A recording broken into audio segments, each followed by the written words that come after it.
Anta Bhagavato Arahato Namo Sambuddhassa Namo Tassa Bhagavato Arahato Namo Sambuddhassa Namo Tassa Bhagavato Arahato Namo Sambuddhassa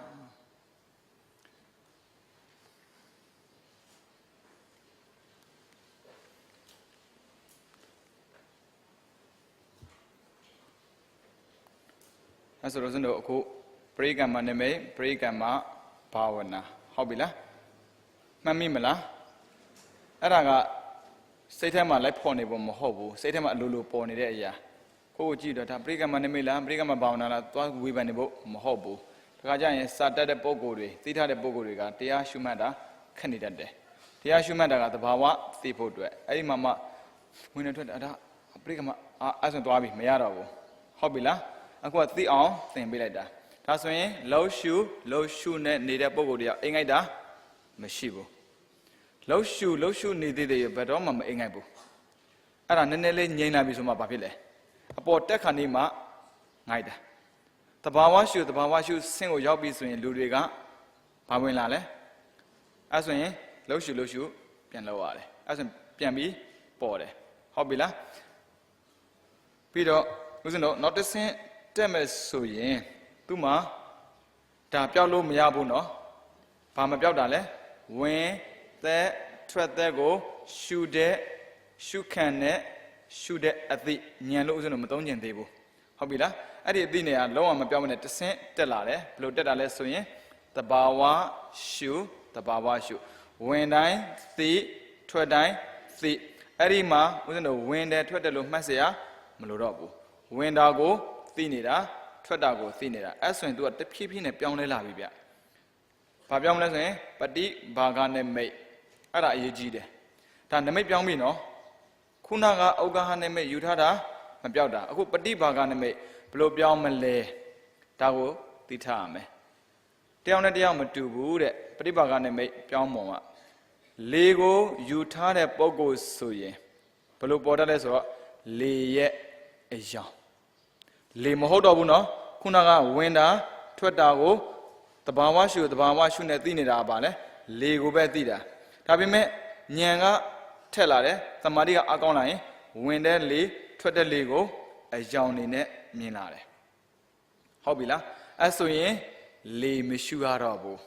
Bago shoe, a Yango shoe, and Namibian Wabi, Matubu, Taditano, Marua Juronga, when that was the bear, when that was the shoe she maturable. I went to the Achiga. Suga, the PB net, Pianella Bisuma, Papilale, Arab Pianella, Layare. As a rock, a young in a pion me, Blue Pion was in a Matthew, Bay Youngs was in a Matthew. The Yaraga of Pianere. Taulare, Pido, Minare. Palauti this way, Nakon Tego, than John Tutadlu, Minere. As a mimic way, Tilu, when Matina was a dide. Palauti the last way, Lea, Beneche, TB Windwale. Le should have blood javel. Lea Legaya Lobo. I love Tida, Gio, a good Benechello, Tidale. Peter, and well, Le Shunianabe. Layet and Bosa Tibila. Lea Legayara Mandavia. Athena Juye, Taat and Bushide. Dima the chair, Peter, Chema, the chair, Peneche. Asaga Dima Mala. Najaro, Patibaga, Tension Labis, a cono, Sa, Le, so. That's a Wema, Tonjashide. Pamale, Nadiwa, Peter, Genio, Che, Sanji, missing maybe. Sanji. Let me Jimmy. Messi may go shoot out iron Sabi G. Samba. Hoyamam Lone, Sanji. Messi maybe dog. Nene Sanji.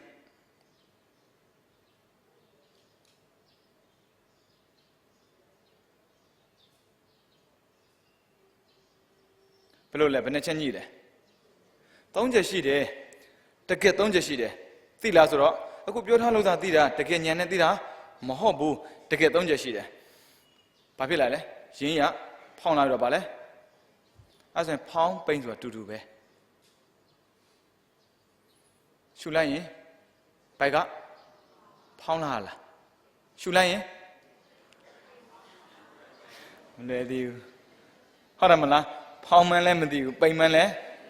ကိုရှုတဲ့အဲ့ဒါပဲကိုမှတန်ဖိုးအရှိဆုံးအရာတခုရှိတာတန်ဖိုးမသိသေးဘူးဗျရှုထားလိုက်ရင်ဘိုက်ကဖောင်းလာလားပိန်လာလားပြန်ရှုကြည့်ကိုဘိုက်ကဘာဖြစ်သွားလဲရှုလိုက်ရင်ပိန်သွားတယ်ဘာဖြစ်လဲပြန်ရှုကြည့်ကိုအခုမှကလေးပြန်ဖြစ်နေရှုကြည့်ရှုထားလိုက်တာအဲ့ဒါဆိုရင်ထုတ်တယ်ရင်အထွက်လဲ၃ချက်ပဲဘယ်မှာစချဲမှာစတယ်ဘယ်မှာလဲဘယ်မှာဆုံးကိုရှုနေတဲ့အသက်တောင်မှမှန်မှပြောတတ်ဘူးအဲ့ဒါတရားအထုတ်တယ်တဲ့အဲ့ဒါမရသေးဘူးအဲ့ဒါသမာဓိရဲ့စွမ်းအားတစ်ခုပဲအဲ့ဒါသမထခေါ်တယ်ဗျဘယ်လောက်စွမ်းလဲဆိုကြည့်ပေါ့မေးမှာပေါ့ဘာကြိုးရမှာလဲအလုတ်ကိုမှန်ကန်ကန်လုပ်တတ်တယ်ဘယ်အရာမဆိုပြရမလုပ်ဘူးတိုးတက်သည်ဖြစ်စေကြားရှောင်းသည်ဖြစ်စေအဲ့ဒါဘဝတစ်ခုကိုသူလက်ခံထားတာအဲ့ဒါသူ့ရဲ့အစွမ်းပဲဒါအခုပฏิဘာဂနမိတ်ပြောင်းတဲ့နေရာမှာစလဲစောအကောင်တည်တယ်ပထမဘယ်မှာစလာလဲဒီမှာပဲစလာလေအဲ့ဒါဘာလဲပရိကမ္မနမိတ်ဒီမှာပဲထင်တာလေးဘာလဲဩဃဟနမိတ်ဒါပေမဲ့မဖြစ်လာလဲတဖြည်းဖြည်းနဲ့ပြောင်းလာတယ်စလဲစောပြီးတော့စလဲဆုံးမယ်ဝင်ဘယ်နှချက်အထွက်အဲ့ဒီမှာတတိအားကောင်းတယ်ဘာစိတ်ဝင်အောင်မှာတော့အဲ့ဒါတမာတိမဟုတ်ဘူးလားအဘခေါ်သမထခေါ်တယ်အဲ့လုံမှန်သွားတာဒါပေမဲ့တရားမရသေးဘူးနော်မရသေးဘူးပฏิဘာဂနမိတ်ခေါ်တယ်ပฏิဘာဂဆိုထင်ရှားလာတာရှူတဲ့လေပိုထင်ရှားတာကိုဘာခေါ်ပฏิဘာဂလေကိုရှုလို့မရတော့ဘူးထင်ရှားတာကိုရှုရတာအဲ့ဒီတိုင်းရှုတာကိုဘာခေါ်ဥပ္ပစာရဘာဝနာတရားတလောက်ဖြစ်နေပြီဗျတတိတာတချို့ဆိုရင်အဲ့အယောင်နဲ့ပျော်တဲ့လူတွေရှိတယ်ရှေ့မတက်တော့ဘူးအယောင်ရှုတာလားမဟုတ်ဘူးအယောင်ကိုနားလဲအောင်ရှုရင်အယောင်ပြန်ပြောက်တယ်စလက်ဆုံးဘယ်လိုပဲရှုအဲ့လေကဘယ်တော့မှငြိမ်မနေဘူးဟုတ်ပြီလားအဲ့ဆိုရင်ဥပ္ပစာရဘာဝနာဆိုဥပ္ပစာဆိုတာအနီးလို့ပြောတာလူတွေပြောရင်မလားအင်းရဲ့ဥပ္ပစာဆိုတာဘာနဲ့နီးတာလဲအိမ်နဲ့နီးတာအိမ်ထဲရောက်ပြီလို့ပြောတာလားအဲ့ဆိုဥပ္ပစာရဘာဝနာဆိုတာဘာနဲ့နီးတာလဲဇန်နဲ့နီးတာဇန်နဲ့နီးနေပြီအဲ့ဒါအယောင်ရတဲ့ပုံကိုယ်တွေအယောင်မြင်တဲ့ပုံကိုယ်တွေတတိထားတုံးခေါက်တာနဲ့မထနဲ့အဲ့ဒီအယောင်ကိုပြောက်အောင်ပြန်ရှုစလဲဆုံးလဲပြောက်အောင်ပြန်ရှုအယောင်ကပြောစရာမဟုတ်ဘူးမှတ်စရာအဲ့ဒါကိုအယောင်ကတခါမှမကြုံဘူးလို့အဲ့ဒါနဲ့ဘာဖြစ်လဲကျေနပ်တဲ့အရာကျေနပ်တကယ်လည်းကျေနပ်စရာကောင်းတယ်အသက်ရှူရတာကမတူတော့ဘူးတခါမှမကြုံဘူးတဲ့အရာသာမျိုးကြုံလိုက်ရတော့ဘာဖြစ်လဲဟာပျော်ပြီးတော့စိတ်ကနူးညံ့တာလေခန္ဓာကိုယ်လည်း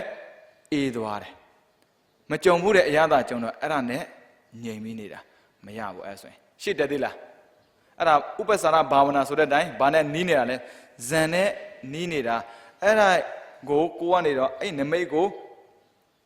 ဒီတိုင်းပဲရအောင်ရှုမှတ်တယ်၃ချက်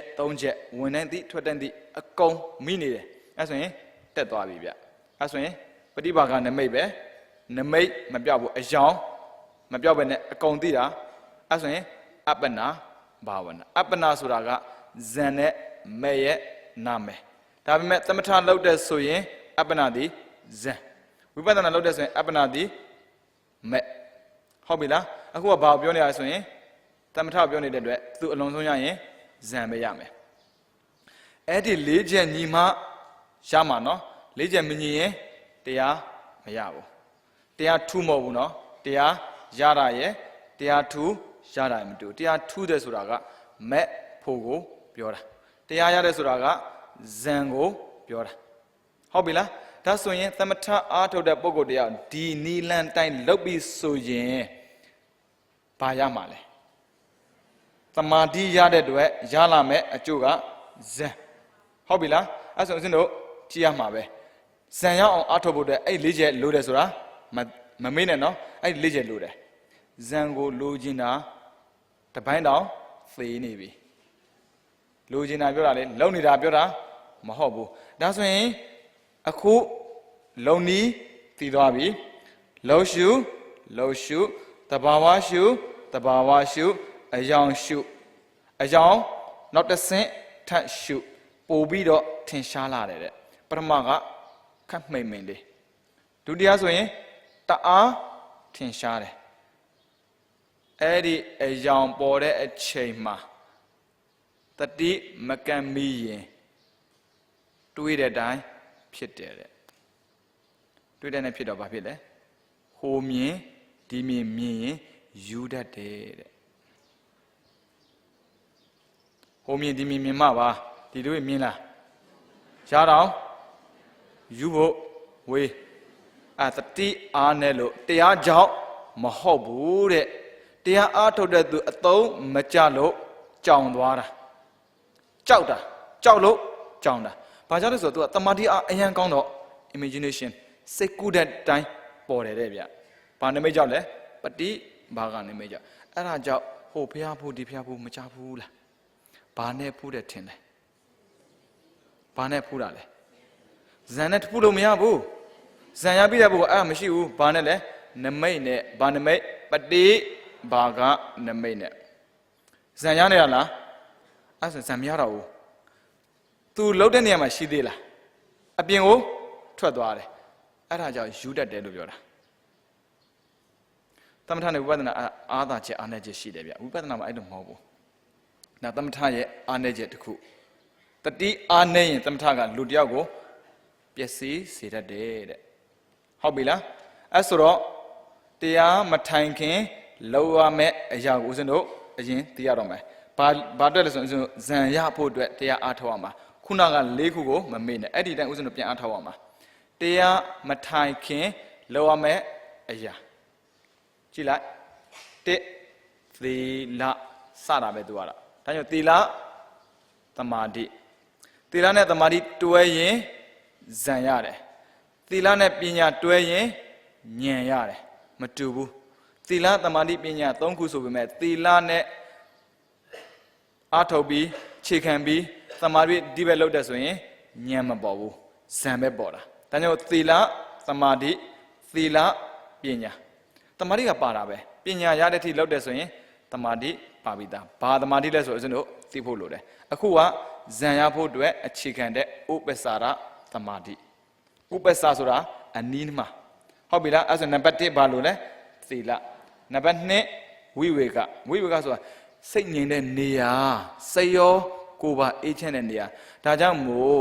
အိမ်ထက်ရိတ်တာကိုရွေးတာအဲ့ဒါကြောင့်အိမ်မှာဆိုရင်ကလေးစုအလုပ်ရှိအိမ်မှာတရားထုတ်လို့မရဆိုရနိုင်တယ်ကိုယ့်ရဲ့တတိအာသမာဓိအားကောင်းတဲ့ဆိုရင်ပေါ့အဲ့လိုမဟုတ်ရင်တရားထိုင်အလုပ်ကမပြီးသေးဘူးထဘယ်လိုနိနဲ့မှတရား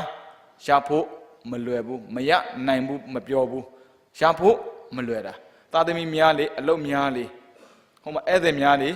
အဲ့ဒါကြောင့်ဗျတရားမရတာဟာဘယ်သူများလို့လဲကိလေသာခေါ်တဲ့အနှောက်အယှက်များလို့သာသမီများတာလုံးဆရာများတာအပေါင်းအသင်းများတာဟာတရားမရစေတဲ့အရာတွေတတိထားဒါဆိုသာသမီများတာဆိုမဟုတ်ဘူးအသိများတဲ့သာသမီဆိုရင်တော့ကောင်းတာပေါ့အသိမဲ့တဲ့သာသမီရှိတယ်ဆိုရင်တော့မကောင်းတာအမှန်သာသမီမရှိဘူးအိမ်မှာ2ယောက်တည်းနေတယ်ကိုယ်တိုင်အသိမရှိတယ်အလကားပဲတရားအလကားရတဲ့ဟာဒါပေမဲ့အသိမရှိတဲ့ပုဂ္ဂိုလ်ကအလကားဖြစ်သွားတယ်ဒါကြောင့်မို့ဒီရှုတဲ့လေဟာလူတယောက်ကိုမြစ်တောင်လဲလုပ်ပေးနိုင်တယ်လို့နှိတ်ကြောင်လဲလုပ်ပေးတယ်အသိရှိတဲ့ပုဂ္ဂိုလ်ကမြစ်တက်တယ်အသိမရှိတဲ့ပုဂ္ဂိုလ်ကနှိတ်ကြတယ်ငါတို့ရေးတာမဝင်နိုင်သေးဘူးရေးတာမဝင်နိုင်တဲ့အိမ်မှာအထုတ်ပေါ့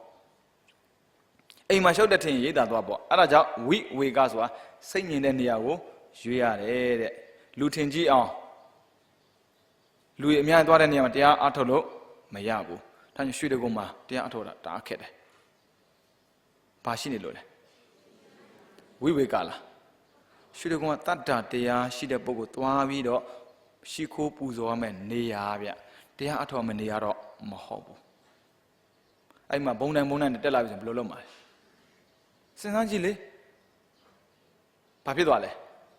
စိတ်ပြန်သွားတမာတိမရနိုင်ဘူးမဟုတ်ဘူးတမာတိရနိုင်တယ်ဘာတရားမှမရနိုင်ဘူးဘာကြောင့်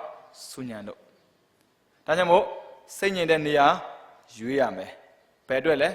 စိတ်အေးဖို့အတွက်ဘလောက်ပဲရိတ်သားရောက်နေအိမ်ကိုဆွဲပြီးပူနေတယ်ဆိုရင်လည်းပဲဝိဝေကမဟုတ်ဘူးအဲ့ဒါကြောင့်နေရာနဲ့မဆိုင်ဘူးစိတ်နဲ့ပဲဆိုင်တာတကယ်ချင်း2ယောက်လို့ပေါ့တငါ2ယောက်ငါဖမ်းတာသူတို့က2ယောက်ဖမ်းမှဆင်ပြေမယ်ဆိုတော့2ယောက်စလုံးလည်းရိတ်သားသွားလို့မရဘူးတရားသွားထိုင်လို့မရဘူးအဲ့နဲ့တယောက်တက်လှက်အဲ့နဲ့နံပါတ်1တကယ်ချင်းတယောက်တရားသွားအားထုတ်တယ်အဲ့နဲ့ကြံခဲ့တဲ့တကယ်ချင်းကတွေးတယ်ဩဒီချင်းဆိုရင် तू တရားအားထုတ်နေပြီဒီချင်းဆိုရင်ရိတ်သားမှာဘယ်လိုလုပ်နေပြီဆိုတော့ငါးသာဖမ်းနေတာဘာဖြစ်နေရလဲဘာဖြစ်နေကုသိုလ်ဖြစ်နေတာစိတ်ကငြိမ်းချမ်းပြီးတော့ရိတ်သားဝင်တဲ့လူကဒီကောင်တယောက်တည်းဆိုတော့ငါးတွေနိုင်မနိုင်ရလားမသိဘူးဒီချင်းဆိုရင်တော့လှေကဘယ်နာရောက်ပြီဘာဖြစ်နေရလဲအာကုသိုလ်ရိတ်သားဝင်ပြီးအာကုသိုလ်ဖြစ်တယ်ဒါဆိုရင်နေရာနဲ့မဆိုင်ဘူးစိတ်နဲ့ဒီကဆိုင်တယ်ဒါပေမဲ့နေရာရောစိတ်ပါပေါင်းမိတယ်ဆိုရင်သိကြတော့ပဲစိတ်တည်တံရှိတယ်ဆိုပေမဲ့နေရာမကောင်းဘူးဆိုရင်လည်းပဲတရားမရတတ်ဘူးနေရာကသိရေးကြည့်တယ်ဗျမြတ်စွာဘုရားနဲ့အတူမြတ်စွာဘုရားကိုလှုပ်ကြွေးတဲ့အလှုပ်ကြွေးတရားရှိဖူးတယ်ဗျသူကနေရာလေးကြည့်ပြီးတော့အရန်သဘောကျတာဒီနေရာလေးမှတရားထိုင်တော့တရားရမှာပဲဆိုတော့ဘုရားရှင်ကတားတယ်မနေနဲ့3ခါတားလို့မရဘူးအဲ့နဲ့ဘုရားရှင်ပြောတယ်မင်းဘာပဲဖြစ်ဖြစ်ကိစ္စရှိရင်ငါရှိတယ်နော်ပြောခဲ့တာသူနေခဲ့တယ်တရားထုတ်တာလုံးဝမရအောင်အဲ့ဒီနေရာမှာဘဝပေါင်း900ဘယင်ဖြစ်ခဲ့ဖူးတယ်တဲ့ဘယင်ဖြစ်ဖို့တော့ဘယင်ကတယောက်ထက်နေတာလားမောင်မာတွေမိဖုရားနေဆိုတော့တရားအားထုတ်မဲ့လှုပ်လိုက်အဲ့ဒါပဲပေါ်လိုက်အားထုတ်မဲ့လှုပ်လိုက်အဲ့ဒါပဲပေါ်လိုက်အဲ့ဒါကြောင့်ဥပနိဒေယပစ္စည်းမှာပါမှလားသေနာတနံပိဥပနိဒေယပိစေနာပိစေယောလူတယောက်စိတ်ထားမြတ်တဲ့ဖို့ဆိုရင်တဲ့နေရာလဲမှန်ကန်ဖို့လိုပါတယ်တဲ့တရားရဖို့အတွက်ရွေးတဲ့နေရာပြောတာအခုကြည့်လိုက်ဝေဝေကငါမှသီလပြည့်စုံတဲ့တမာတိရှိတဲ့ဆိုပြီးတော့သွားမလုံနဲ့ဗျဘာမှရမှာမဟုတ်ဘူးပြီးတော့အဓိပတိတတ်ရတယ်အတ္တဓိပတိလောကဓိပတိဓမ္မဓိပတိအဓိပတိ3မျိုးအဲ့ဒီဓိပတိကိုဦးဇင်းတို့တစ်ခုစီရှင်းပြမယ်အတ္တဓိပတိဆိုတာကကိုလေးစားတာထမင်းငတ်နေလို့တရားအထုတ်တာမဟုတ်ဘူးအသက်ကြီးနေလို့အာထုတ်တာမဟုတ်ဘူးအသိကြီးအောင်သာအာထုတ်တယ်ဆိုတဲ့စိတ်ရှိရတယ်တဲ့အဲ့ဒါပါလေအတ္တဓိပတိဘသူကိုလေးစားကိုလေးစားကိုလေးစားမှမရှိဘဲနဲ့သာသမီခိုင်းလို့သွားရတယ်တငယ်ချင်းခေါ်လို့သွားရတယ်အဲ့ဒီပုဂ္ဂိုလ်တရားတတိထားပြီးတော့လောကဓိပတိလောကဆိုတာကလောကမှာရှိနေတဲ့ပုဂ္ဂိုလ်တွေတာမန်ပုဂ္ဂိုလ်တွေမဟုတ်ဘူးအဘိညာဉ်ရတဲ့ပုဂ္ဂိုလ်တွေရှိတယ်အဲ့ဒီပုဂ္ဂိုလ်တွေကကိုယ်တရားထိုင်တဲ့အချိန်မှာရှောက်တွေးနေမဲ့ဆိုရင်အဲ့ဒီအတွေးပြီးတော့ဟောဒီလူကဒီလိုတရားထိုင်နေတာပြောတာအတွေးများနဲ့ခြားလဲနေပါလားအဲ့ဆိုရင်ဘာဖြစ်ပြီလဲတရားသိတဲ့ပုဂ္ဂိုလ်ကကဲရတာမျိုးခံရမှာဆိုလို့တဲ့နံပါတ်1ကိုလေးစားနံပါတ်2သူများကိုလေးစားနံပါတ်3ဓမ္မဓိပတိဓမ္မဆိုတာတရားကိုယုံကြည်ရတယ်ဗျယုံကြည်မှုမရှိဘဲနဲ့တရားအထုတ်တရားမရဘူးတရားမှန်ရင်သမထဆိုရင်ဇံရမှာပဲဝိပဿနာဆိုရင်ဉာဏ်မယ်ဆိုတဲ့အသိရှိကိုရှိရတယ်တဲ့အဲ့အသိမရှိရင်လည်းမရဘူးတဲ့ဘယ်လိုလဲရိတ်တဝင်ကြတဲ့ချိန်မှာငါအာထုတ်တဲ့တရားဇန်တရားလားမတရားလားသိမသိသိတယ်အဲ့ဒီတရားရကိုရနိုင်တယ်ဆိုတာရောယုံမယုံနေဆိုရင်ဓမ္မဓိပတိဟုတ်ပြီလောကဓိပတိလောကကြီးမှာရှိတဲ့အသိရှိတဲ့ပုဂ္ဂိုလ်လေးစားမှုရှိမရှိမေးတာရှိခဲ့ဖူးလားလို့မေးတာအခုရှိဖို့မေးတာမဟုတ်ဘူးရှိခဲ့ဖူးလားရှိခဲ့ဖူးတယ်ဆိုရင်စိတ်တွေပြတ်နှွှဲသွားတဲ့ချိန် ပြန်ဖမ်းလားလွှတ်ထားလားပြန်ဖမ်းရတယ်တခါကျရင်တွေးပြီးတော့လွန်သွားအဲ့မဟုတ်ဘူးပြီးတော့ကိုရောလေးစားမှုရှိရလားဆိုတော့ရှိမှာပါအဲ့ဆိုရင်အဓိပတိ3ချက်တန်းရတယ်ပြီးရင်ခန္ဓာလှူထားပါတဲ့ဘာကြောင့်လဲဒီခန္ဓာကငါပိုင်တယ်ဆိုရင်ငါဆွဲနေမှာလေဟဲ့ငါနာတယ်ငါခန္ဓာမှမဟုတ်တာဘယ်သူခန္ဓာလဲဖះပိုင်တာငါကစောင်းရှောင်းပေးတာပဲသူပြည့်စည်တာတော့ငါနဲ့မဆိုင်ဘူးငါကစောင်းရှောင်းပေးတဲ့ကိစ္စပြီးတော့မာနဆိုတာရှိတယ်မာနက2မျိုးတစ်မျိုးကကိလေသာမာနအဲ့ဒါအိတ်ချင်တာသာတရိယတာဟိုတရိယတာလဲမာနတစ်မျိုးပြီးရင်ဟိုးနတ်ပြည်မှာရှိတဲ့မာနဒီလူတွေမဖြစ်ဘူးစိတ်ချ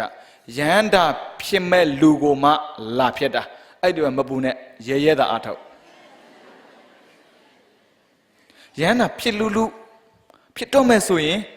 လာဖြစ်လေးရှိတယ်တဲ့ဗျပူစရာလားဘာပဲပူရမှာလဲကိလေသာပဲပူမှာလောဘဒေါသမောဟဝင်မဲ့အရာကိုသာပူရမှာကျန်တဲ့ပူစရာမလိုဘူးဘာဖြစ်လို့လဲကိုအစင်တန်းမဟုတ်ဘူးအဲ့ဒီပရဏိမိတဝဒဝတိနတ်ပြန်နေတော့ကိုစီလာမယ်ဆိုရင်လင်းလက်မှတ်အများကြီးကုန်မှာပေါ့ဟုတ်တယ်မလားဘာလို့လာလုံးမှာတော့ဒါကြောင့်မို့အဲ့မာနကိုကြောက်เสียမလိုဘူးဒါဆိုရင်တရားအထုံးမဲ့ပုဂ္ဂိုလ်သိရမယ်ပြီးတော့မေတ္တာပို့ခြင်းမေတ္တာမပို့လို့မရဘူးအဲ့ဒီနေရာမှာဘာကောင်းတွေရှိတယ်ဆိုကိုမသိဘူးမသိဘဲနဲ့ရန်လုပ်တဲ့ဆိုရင်တဲ့အနှောက်အယှက်ပေးခံတတ်ပါတယ်တဲ့ကိုကမေတ္တာပို့ထားတဲ့အတွက်သူနဲ့ကိုကမိတ်ဆွေဖြစ်တော့ကိုကိုကာကွယ်ပေးပါတယ်တဲ့ဘယ်သူတွေဘာဒုက္ခပေးဂယုမဆက်ရဘူးပန္တိတသာမဏေတရားအထုတ်တဲ့ခါမှာသိကိုင်းတွေကြားတာရှိတယ်သိကိုင်းကြားတဲ့လုံးဝမကြားရဘူးဘယ်သူတွေကာပေးထားလဲအာဒိဋ္ဌမမြင်ရတဲ့ပုဂ္ဂိုလ်တွေဒါတတိထမှာမေတ္တာပို့ဖို့မမေ့နဲ့ပြောမှာပေါ့တိရောတရားအထုတ်တာမေတ္တာပို့မှာမဟုတ်မေတ္တာကအခြေခံနေနဲ့အကာအကွယ်ခန္ဓာကကိုယ့်ရဲ့စိတ်တွေကိုထိမ့်ပေးတာအဓိပတိတ္တာတရားရဖို့အတွက်ရှေ့ကိုကြည်တာဝိဝေကကနေရာရွေးတာသီလကကိုချင်းတရားအဲ့ဒီ၅ပါးပြည့်စုံသွားတဲ့ပုဂ္ဂိုလ်တရားရမှာပေါ့အဲ့ဆိုစစ်ကြည့်ရအောင်ရနိုင်မရနိုင်သီလပြည့်စုံမှုဘာသီလပြည့်စုံတာလဲ၅ပါးသီလ၅ပါးသီလနဲ့မရဘူးလေသင်ပြီးပြီလေအိမ်မှာလှုပ်တင်တာအလုံးလှုပ်ခဲ့အိမ်မှာမလှုပ်ဘူးဟိုမှာသားရည်စင်ပြေလားသမီးစင်များပေးပြီးဆရာရမလားမရဘူးဗျဒါကြောင့်ဖြတ်တင်တာအလုံးဖြတ်ခဲ့ရတယ်ဟုတ်ပြီလားအဲ့ဆိုတရားမထိုင်ခင်အဲ့ဒီ၅ချက်လှုပ်ထားတဲ့ပုံကိုတယောက်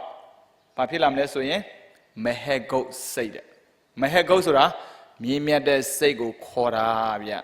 ဒါနကသောဘနသီလကသောဘနတွေ့ပြီလားအရင်ကဥစဉ်တို့ကာမသောဘနစိတ်တို့မပေးခဲ့ဘူးလားသောဘနကောင်းတယ်လို့ပဲပြောတာမြစ်တယ်မြတ်တယ်လို့မပြောဘူးတူလားစကလုံးမတူဘူးဗျဒါကြောင့်မြင့်မြတ်တဲ့စိတ်ပိုင်ရှင်ဖြစ်ခြင်းတဲ့ဆိုရင်အ ਨੇ ဆုံးတရားတော်အားထုတ်ရမှာဒါနလောက်ရုံနဲ့မြင့်မြတ်တဲ့ပုဂ္ဂိုလ်မဟုတ်ဘူးကောင်းတဲ့ပုဂ္ဂိုလ်တယောက်သီလပြည့်စုံရုံနဲ့မြင့်မြတ်တဲ့ပုဂ္ဂိုလ်မဟုတ်ဘူးကောင်းတဲ့ပုဂ္ဂိုလ်တယောက်ဘာကြောင့်လဲကာမသောဘနစိတ်ဘယ်လောက်ရှိ24ပါစိတ်ပါဉာဏ်ရှင်သူများမခိုင်းဆိုတဲ့ကုသိုလ်စိတ်မရှိဘူးလားအဲ့ဒီစိတ်နဲ့ဒါနလုပ်ကောင်းတာပဲရှိတာသီလဆောက်တည်ကောင်းတာပဲရှိတာမြင်မြတ်တာ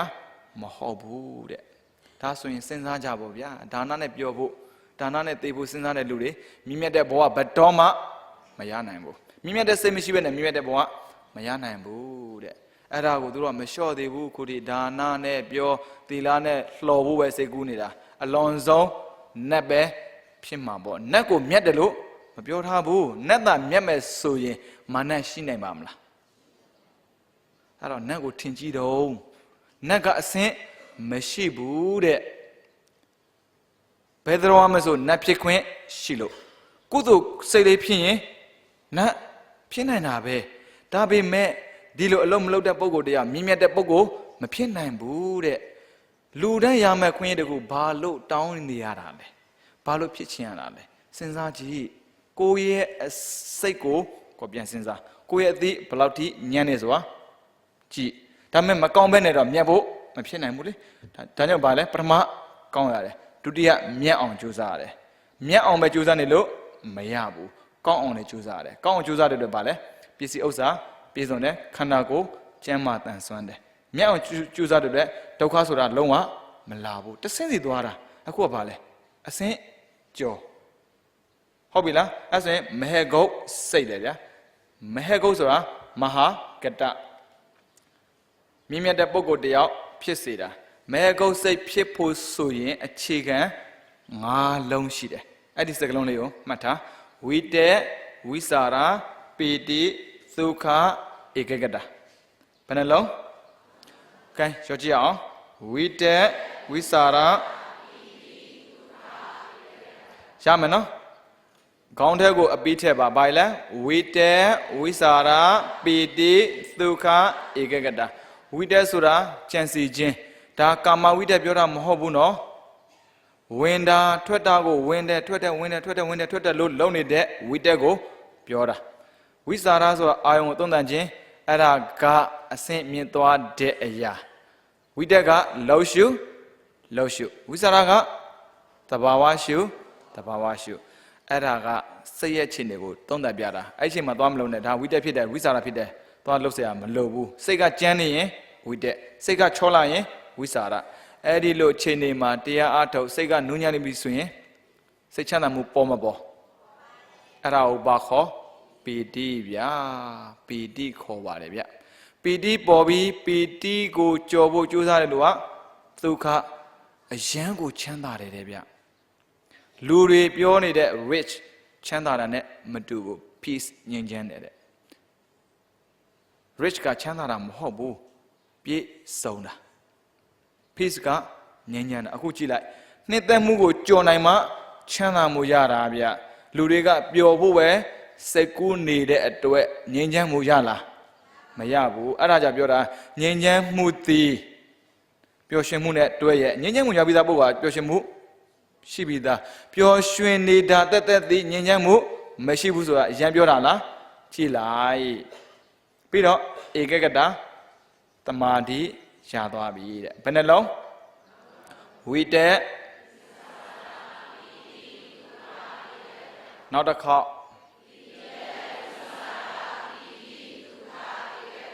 နောက်တစ်ခေါက်နောက်တစ်ခေါက်ဒီဘက်ပဲတန်ကြဒီဘက်ဘာပြောက်ဦးစင်မနားနဲ့ပဲရှိတော့လေဦးစင်နားပဲမကောင်းတာလားမသိဘူးနောက်တစ်ခေါက်လောက်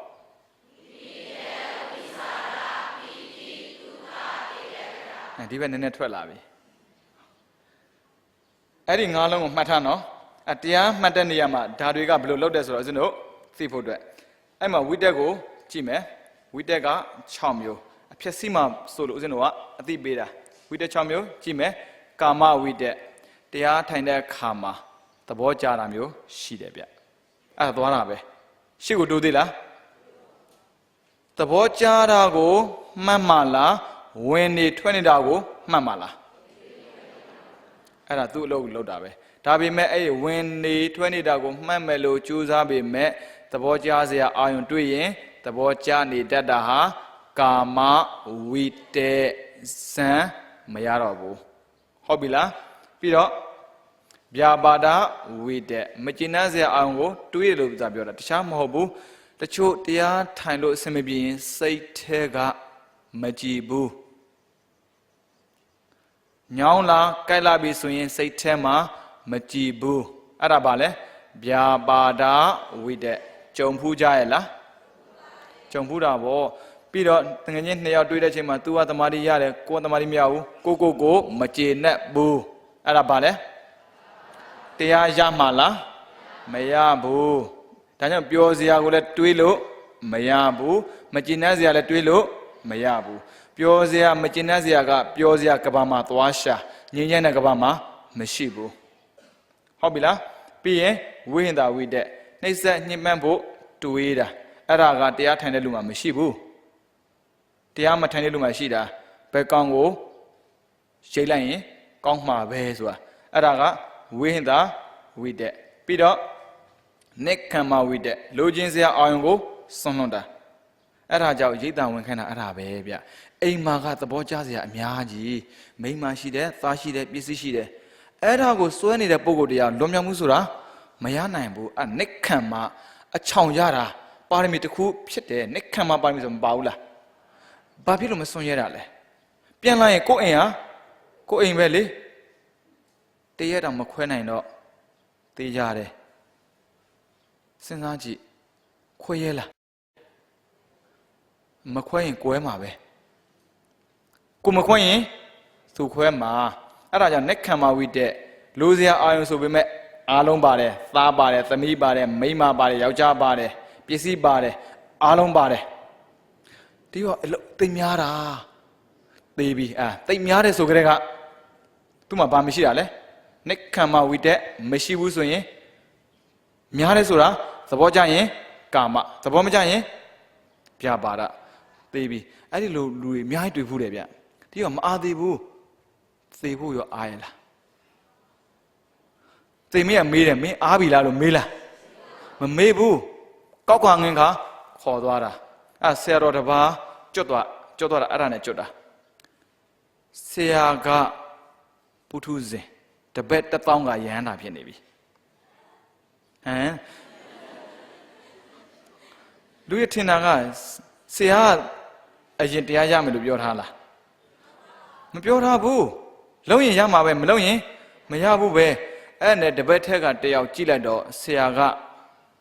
ဘာမှဖြစ်သေးဘူးဘာမှဖြစ်ပဲနဲ့သိရင်ဘာမှဖြစ်လာမှာမဟုတ်ဘူးဆိုတော့သွားပြောတာဆရာရှင်များအားတဲ့ချိန်တော့ဒီရောစားပါပြပေးပါအောင်ဒီရောမေးတာရှိတယ်ပေါ့အဲ့နဲ့မအားသေးဘူးပြောလိုက်တာမနဲ့ခင်းကနေတော့ညအရဝင်တဲ့ဒီအားတာတခုမှမရှိဘူးအဲ့နဲ့ပြောင်းမေးတယ်ရှင်များသေဖို့အားရလာတယ်အဲ့မှာဖြုံသွားတာဘလောက်ပဲမအားပြောသေမှာပဲမှတ်လားအဲ့ဒါကြောင့်တွေးကိုတွေးရလားစင်ကြီးတွေများလိုက်တာအဲ့ဒါလာမှာမို့လို့ပစ္စည်းလုံးဆက်ရှင်အဲ့ဒါတွေကဘယ်ပို့မှာလဲအပက်ဒါနဲ့ခံမှထွက်တဲ့လူမှလွတ်တာမထွက်ရင်မလွတ်ဘူးအဲ့ဒါကိုစင်ကြီးသားသေးလို့မြည်ကငယ်သေးလို့သေမှာအခုကြည့်လိုက်ဘာဝိတက်ရှိနာလဲကာမဝိတက်ဗျာပါဒဝိတက်ရှိတဲ့ပုဂ္ဂိုလ်တရားလွတ်เสียအကြောင်းမရှိဘူးကိုကလှုပ်ခက်မှလွတ်တာလက်ထက်မှာစုပ်ကိုင်းထားတာတကူမလှုပ်ရင်ဘယ်တော့မှမလှုပ်အခုချလိုက်လွတ်သွားတယ်ချိန်မီးချလို့ရတယ်လှုပ်ထားချိန်မီးကင်လို့ရတဲ့ကိစ္စတော့ဘာဖြစ်လို့မလှုပ်ရတာလဲ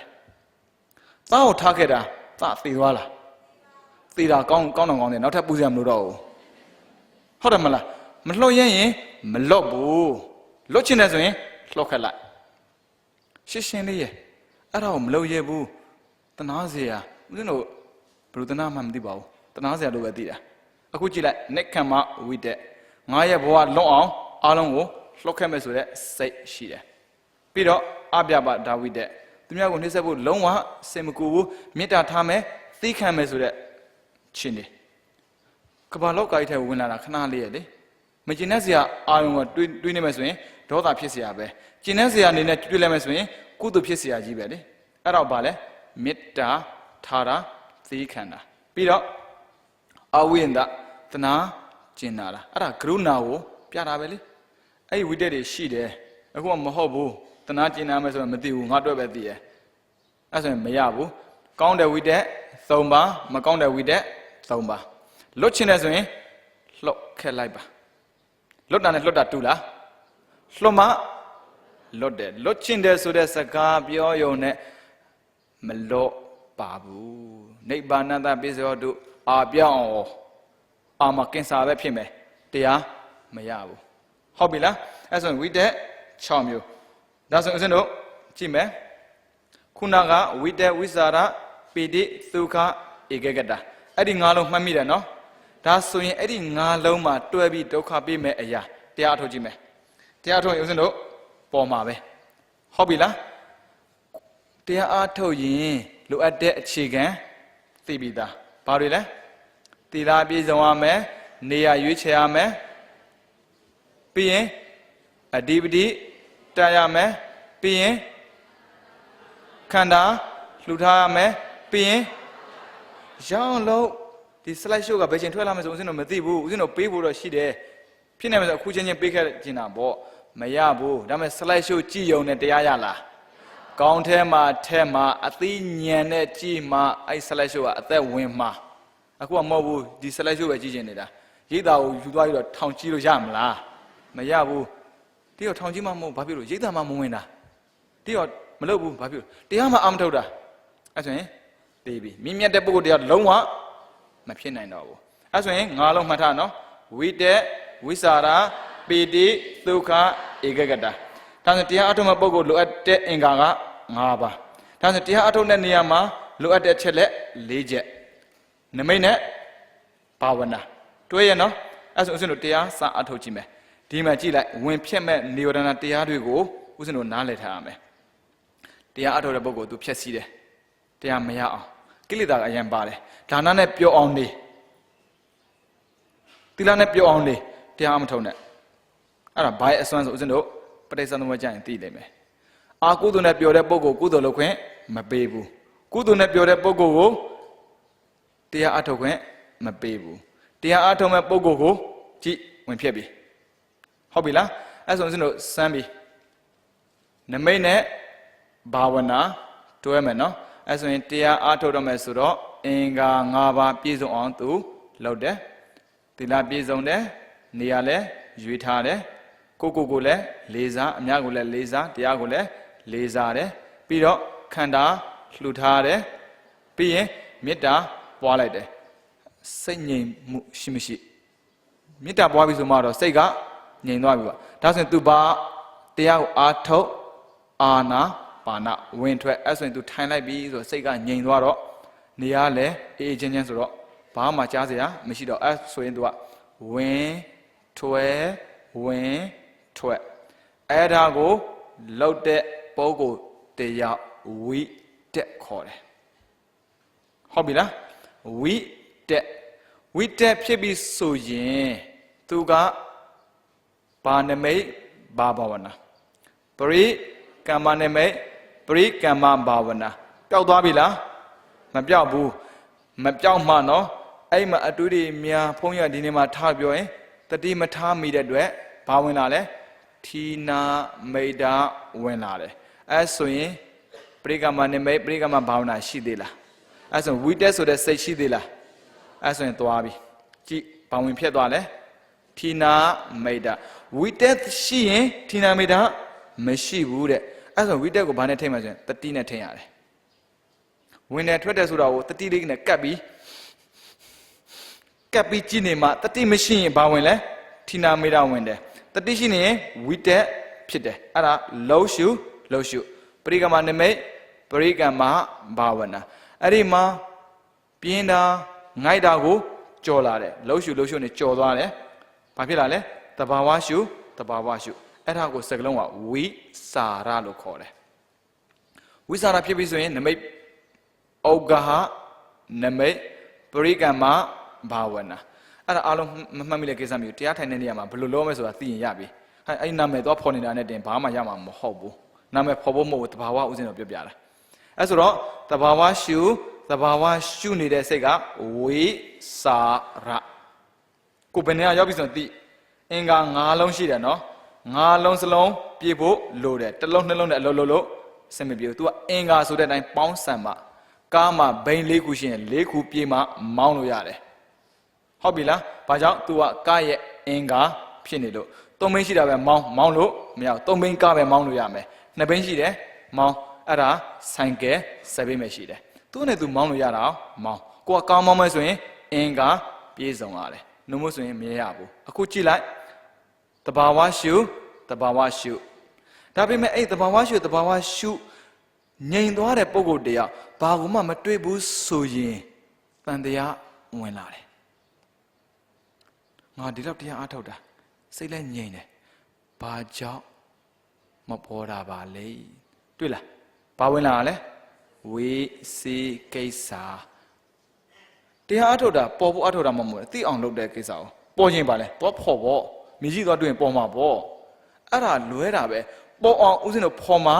မဟုတ်ဘူးသိအောင်လုပ်ရင်ပေါ်လာမှာအဲ့ဒါကိုနားလည်ထားအခုကဝိစာရတဘာဝရှုကတိတ်ကောင်းတယ်ရိုးရိုးလေးငြိမ်သက်ပြီးတော့သူရှုနိုင်တယ် ရက်တွေသာကြာသွားတယ်တရားကတက်မလာဘူးဘာကြောင့်မတက်လဲဦးဇင်းတို့မသိနိုင်ဘူးအရင်ဘဝကကံကျွလွန်ခဲ့တဲ့ဆိုရင်လည်းပဲမတက်ဘူးတမာတိမရဘူးလားရတယ်ပြီးတော့ဒီဘဝမှာမစော်ကားတဲ့လူကိုစော်ကားထိုင်တယ်ပဲမတက်ဘူးအဲ့ဒါတားထားတာမတက်တော့ဘူးအဲ့ဒါကြောင့်လူကိုမစော်ကားပါနဲ့လူကိုစော်ကားခြင်းလူရဲ့သီလသမာဓိပညာလိုက်လောကမှာရှိနေတဲ့ပညာကိုပြောတာမဟုတ်ဘူးနော်သူတို့မှာရှိနေတဲ့၅ပါးသီလကိုကျင့်တရားနဲ့ပတ်သက်ပြီးအဲ့ဒီအလိုက်အကျိုးပေးခံရမှာအဲ့ဒါမှအစင်မြင့်ဆုံးကဘုန်းကြီးသွားမလို့နဲ့မိလနာပညာမှာပြောတာရှိတယ်တချို့က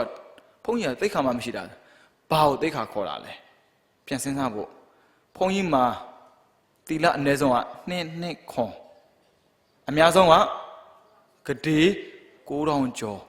ခင်ဗျားတို့စဉ်းစားကြည့်ကိုလည်းပြန်ကြည့်ငါဘာတောင်မလုံတဲ့ပုံကိုတယောက်ကဂတိ9000ကျော်ထိန်းထားတဲ့ပုံကိုစော်ကားတယ်ဆိုမှတော့ခံတော်နေသေးတယ်စဉ်းစားကြည့်ဘိုလ်ချုပ်တယောက်ကိုသွားဆဲတာနဲ့ရွာထဲမှာရှိတဲ့လူကိုဆဲတာဘာကွာလဲ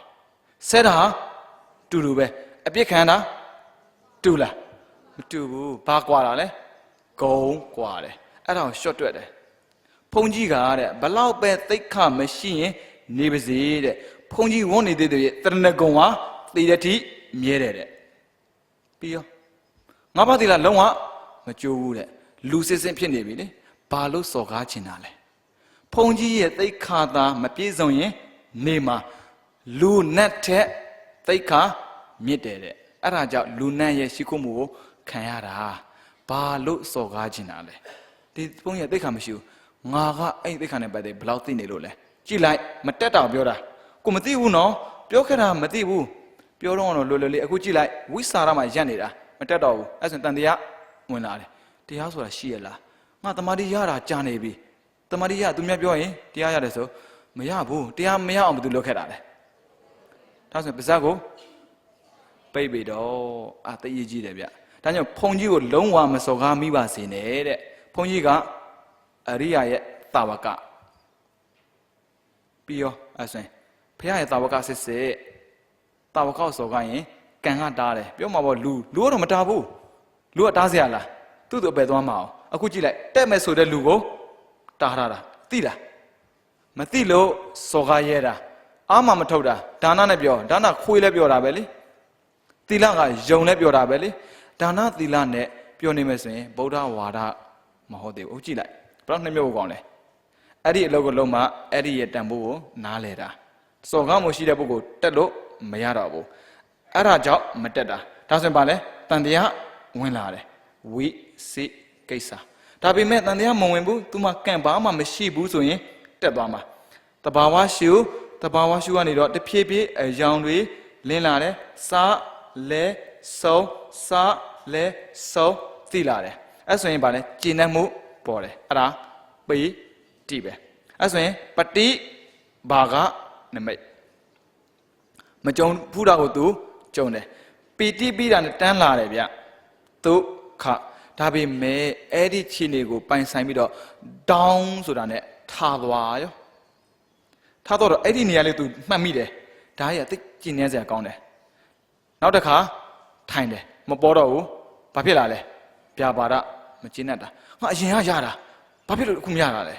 အရင်ကမှန်ကန်လို့ရောက်သွားတာအခုကမမှန်လို့မရောက်တာတရားကရောက်ချင်လို့မရဘူးရချင်လို့လဲ